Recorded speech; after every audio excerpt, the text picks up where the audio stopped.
Okay, good morning. I was up early, and I'm not a morning person. Cleaned up the snow, and it's like 37 now, and things are melting. And what I decided to do was I drew lines along the sapwood to give me an idea how far to go down, and on the ends, on the end of the rings too, where the sapwood is. So the plan is for today, I'm going to start taking it down. There's no rush. I have enough bows and everything, but I'm going to just start taking down some material and see how I do. I chose this one for myself because I have a couple of these bows already. This one has a little knot there, which will be okay. It'll be the end of the limb. And I'm just curious to see, it may disappear as I take down some material. So that's it. Just wanted to give you an update. I'm going to start working on it. I'll show you as I get into it. Okay, I did something a little unconventional. I marked at the end rings here, and what I did was I went down with the thickness with the planer, the hand portable planer, and went down flat. I could see where the sapwood ends and the hardwood begins. So now I could start taking off the sides, and I believe this is what I got to follow here. We'll always try to work smarter, not harder.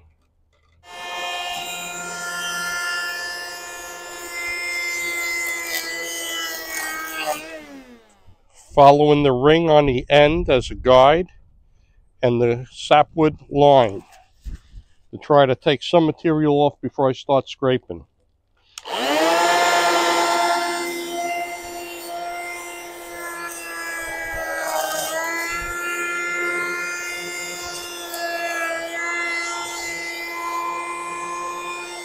Okay, working it down towards the ring.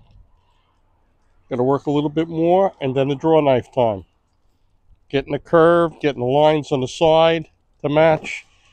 A little bit more work before the draw knife. Just trying to make my life a little easier by removing some heavy material before I use the draw knife. So this is a big jump start down here. Got rid of a lot of the sapwood.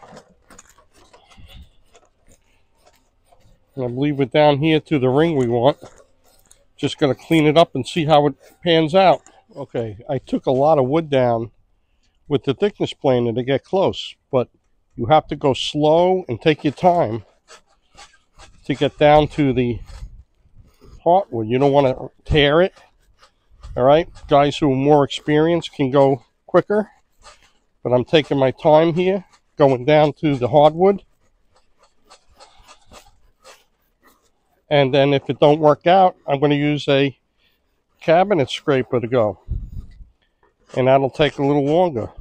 Okay, but this is what I want to get down. You see the yellow wood?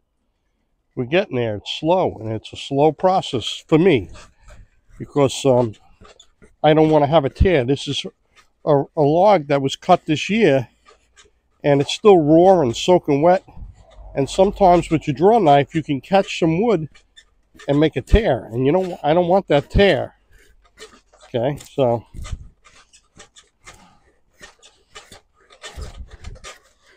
you see that yellow wood coming through, right? That's what we want.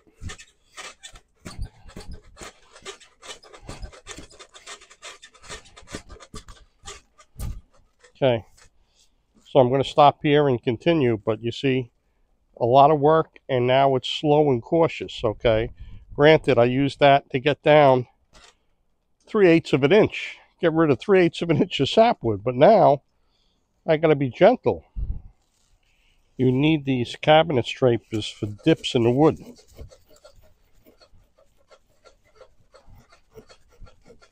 Follow the rings.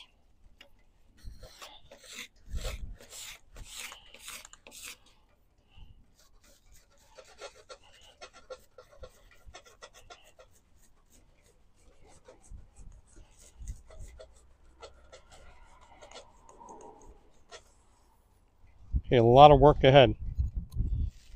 Okay, you can see the ring that I'm following. You can see it's cleaning up. And this is something that you can't rush. If it takes you 2, 3, 4 days to get it down to a growth ring, that's what it takes. Okay.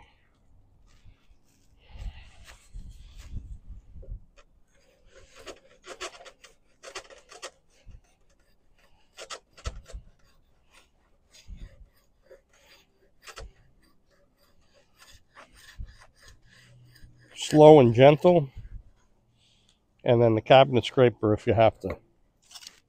If you're new to this and you're going to make a bow, I suggest you buy these cabinet scrapers before you start. The draw knife takes off so much, the cabinet scrapers are a little more gentle. And if you look over here, there's a big dip. See the big dip? I mean, it was a lot of material, a lot of sapwood had to come down, and I marked the end grain on the side. And you can see how far it had to go down. And you're able to take off material with this to take it down to that dip. Okay, and then something else I really don't see a lot of people doing, but you see this 60 grit sandpaper? Well, I sand it, but you see where my thumb is? I could put my thumb on these low spots too. Okay, now don't forget this is wider than the limbs of the bow, so really somewhere in the center is going to be the bow. But still, you cut it this wide, you want to take it down so you have options of where you're going to slide it over. Okay, all the sapwood's off. Just a little finishing up now. Okay, when I wipe it down, you'll see the color change. Okay, I hope you can see this. When it comes time to lay out the bow, this happens to be 1.5 inches wide, this yardstick. And I lay it down and I look at where the knots are, the pin knots, and I'm saying, okay, these two in here are acceptable. This one here, I want to cut off. I want these two to be outside. Okay, and this one here is right in the center. And the limbs are going to taper down, so I don't have to worry about this on the end. So, like anything else, you have to really, each step of the way, you have to look at it and lay it out and maybe relay it out again so you could have a safe bow that won't break. And also, I chose this side of the edge because there's a big dip here. You see the big dip? So not only did I avoid the knots, but I avoided a big portion of that big dip that goes down the side. Okay, so I'm going to trim this up, and then I'll show you what I'm going to do next. Okay, I figured out where it would have to be for the knots to be out. I marked the center point here. I'm going to run a chalk line from center to center. And then we're going to double check and lay out the bow the way we have to. I'm going to show you the speed bow design that I've been using on these bows that I get the high speeds out of.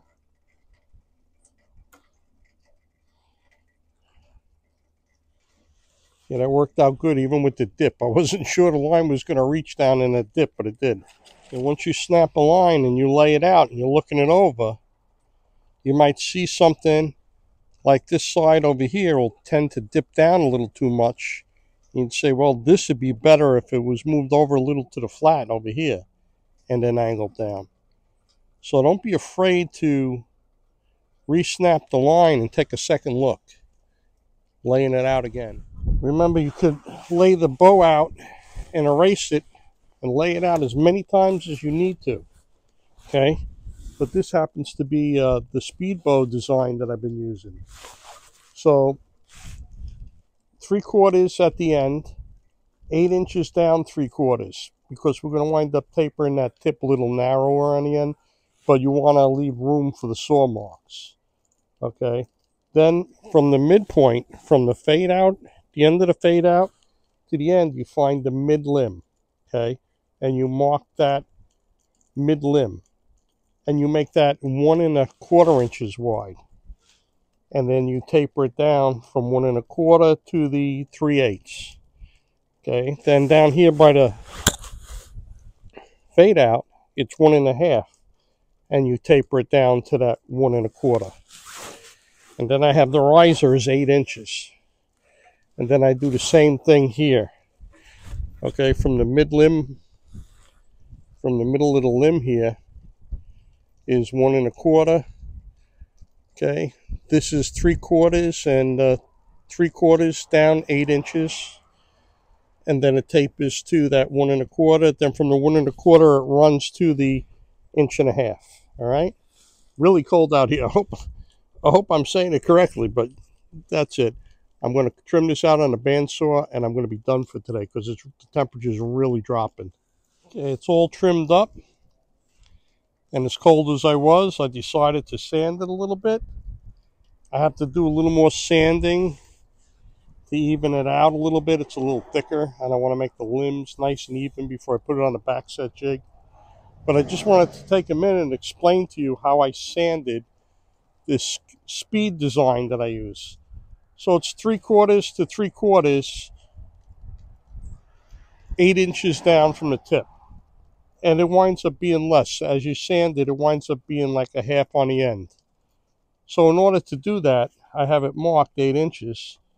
And I work this side first. Okay, I stand on this side so I can watch the line. And then I turn it around. Now I'm watching the line again, and I sand it to this. Okay, then when I got all the saw marks off, and I got it down, then this is the midpoint. And this is that down at the bottom of the 8 inches. The midpoint's 1 1/4 inches.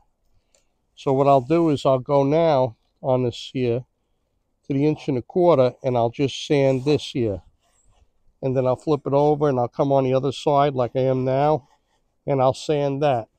So you start at the end, then you do this, and then from this point here, you're going to sand all the way down to the riser, down to the fade out. Okay, and the riser section's flat, and you do the same on the other end. 8 inches down, 8 inches down. Then you go from the midpoint of the limb to that 8 inches. Okay, and then you go down to the fade out. And then you just do the riser, and that's it. Now I go back and forth like this here, and I bump this a little bit to get this nice and round. I bump it a little on here, but you don't want to make a hinge, you understand? So you got to go flat. And you can see this is thicker here than it is here, but it's really thick. So I'll have to take some time and redraw lines and make sure that it's floor tilted before I put it on a fire hardening jig. So this is making a bow blank out of a stave, and this is the faster limb design that I'm sharing with you that was shared to me by others, and they said that they wanted to share their knowledge, and I'm sharing it with you. And when you fire harden these bows, it makes a nice fast bow. The other thing I wanted to tell you quick while I'm sanding these, I look down from tip to tip. Now this was wavy and up and down, but I look from tip to tip to see if one side's over more and I can sand it in. Okay, so that's something else you look. You look down and you flip it around. And this is trying to make you have a halfway straight stave, even though it's, you can see the dips. I don't know if you can see all the dips in there. It goes down and up and it's twisted. All right. So it'll be a challenge to get this heated up and on a back set jig. And what I learned with this black locust, it's really hard to take the heat. It don't want to take the heat. I took it off the back set after I fire hardened it, and then I had a lot of spring back. So I know I got to cook this extra. I got to make sure this is really cooked to take the twist out, okay? Okay, this is my twisted black locust stave that I showed you how I threw a speed limb design on. I trimmed it up. I sanded. I showed you how I sand it. And make sure you wear a mask and goggles when you sand, because black locust, the dust, the sap, the bark is all poisonous, and you don't want to get that in your lungs. Okay? So after I drew a line, I got this tool on eBay, pretty cool tool, and you adjust it and you run it along and it'll leave a line, it'll leave a pencil mark. And the thickness will be even the whole length. And you draw the line on both sides. Okay, you see it on this side here, there's some left. Okay, I don't know if you can see it or not, there's a little bit of a line. And I go back and forth on the belt sander and I take it down so it's even. Okay, even though it's up and down, with that tool allows you to draw the line with the contour. Okay, so it's a pretty cool tool. Don't get me wrong, you could hold your hand with the pencil and put it on the back of the bow. The back of the bow is away from you, and draw it, and your hand will follow that contour, but that's a little more precise. So I went back and forth, and this is a raw stave. Okay, I got it bended, I got it tilted. I'm going to fire harden this. I'm going to put it on a backset jig and fire harden it at some point in time. But that's the end of this video. This video is basically from stave to a bow blank, to a bow blank design, and the trim it. We're going to trim it and shape it, okay? And then I'll do one more video on how I put it on a backset jig, how you put your bow blank on a backset jig, and how you fire harden it. So I'm going to make individual videos that will apply to really any bow that you want, So that's the end of this video. It's really cold out. I had enough. I'm done. I got to go warm up. Okay, every day you wake up is a good day. Make the best of it. Thanks for watching.